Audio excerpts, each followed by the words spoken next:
در مسئله دوستی بخت به من یار بود.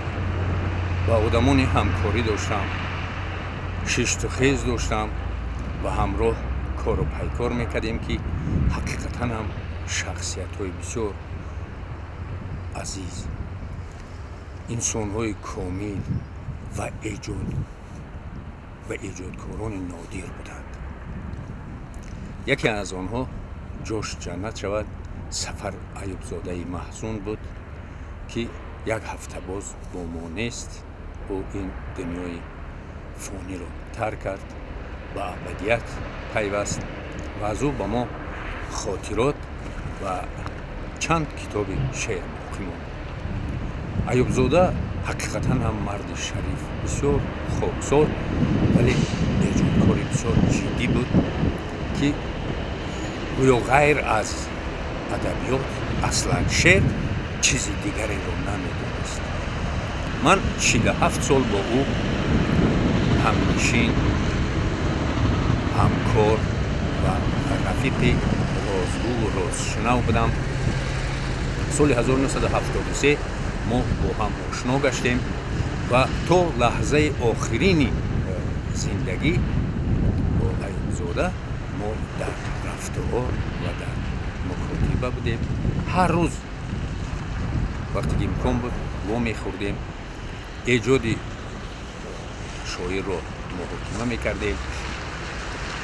بعضا مصلحت های پیش می آمدن که ایوب زاده حقیقتا هم بسیار نشانرس و به مورد آنچنان روشن و زیبا می گفتند که انسان رو به اندیشه عمیق می کشیدند و حقا اصلاح می کردند.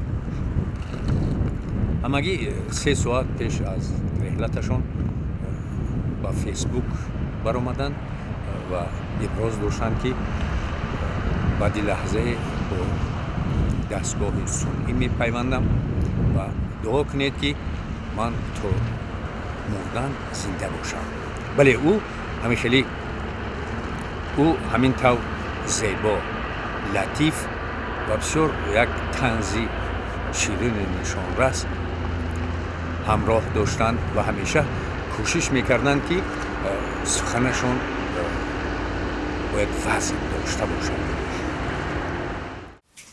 ای خدا، ای خدا، خدای جان، فیض این خانه را فزون گردان.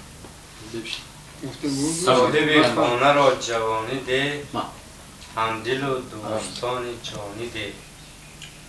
مهر یاری به جان او جا کن، همدل دوستان دانا کن. بخش دایم برار در کارش، از بدی بدان نگه دارش. بچه های ورا حمایت کن، بر ره راستی هدایت کن. ای خدا طلب داریم، مثل این جام ها که برداریم. دشمنانش سری به سر کوبند، بر سر روی همدیگر کوبند. ولی در زندگی هیچ وقت کارشون آمد نمیکرد. همگی 1 ماه پیش صاحب خانه خود شدند و همگی 20 روز در زیر پالیسه خود زندگی داشتند. گویا آخران رسالت خود را برای پیوندان، برای فرزندان اجرا کرد و خانه شخصی خود را ساختمان کرد. او یک عمر اجاره نشین بود، ولی وقتی که با او روبرو میشدی، وقتی که با او در صحبت میگشتی، گویا یگان مشکلی نداشت. همیشه تبسم میکرد، همیشه گپی ادبیات داشت، همیشه در لب شعر بود و او میکوشید که محیطی او، اطرافیان او از صحبت او همیشه خوش باشند.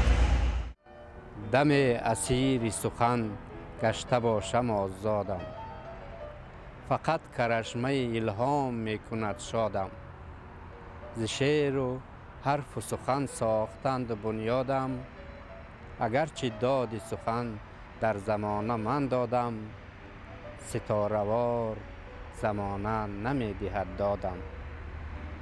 به نظم از دم طفلی نیاز آوردم، غذای شعر دری کرد این چنین مردم. به جاده های سخن با هوس سفر کردم، ره نماند ز نظم سخن که نسپردم، در نماند ز شعر دری که نگشادم.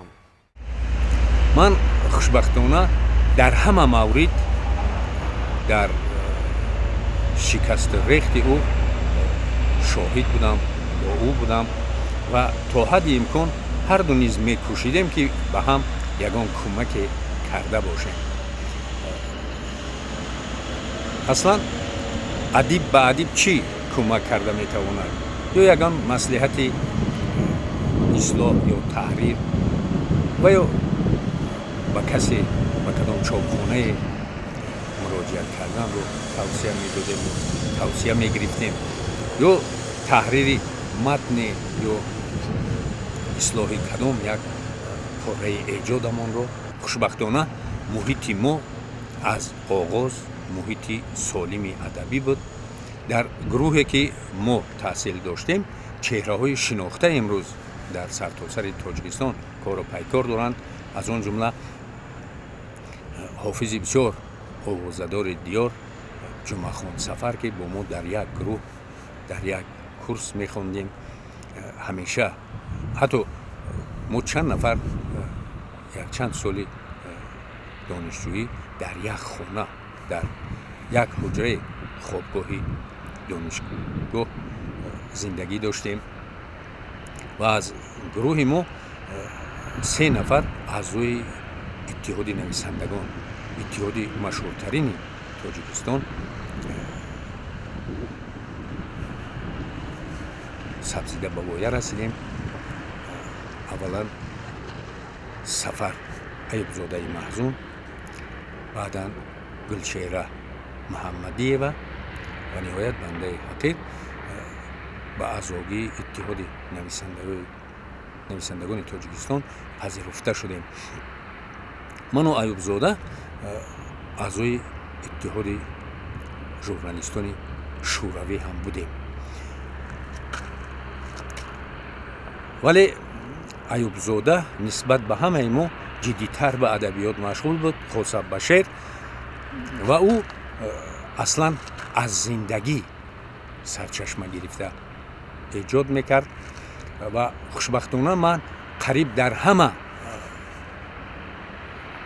لحظه های ایجادی او که به اندیشه خود او آماده می شدن شاهد بودم و نخستین خواننده که شعر او رو می شنیدم. این لحظه من می خواهم 3 شعر او که در 3 لحظه بسیار وزنین زندگیشان پیشنهاد گشته بود برای شما قصه کنم و خوشبختانه من پره‌های ایجادی او رو از بر هم میدونم و تا حد امکان این لحظه مشکل باشد هم من کوشش میکنم که آنها رو به یاد بیارم و یک لحظه چون زمان زندگی شاعر آنها رو پیشنهاد کنم.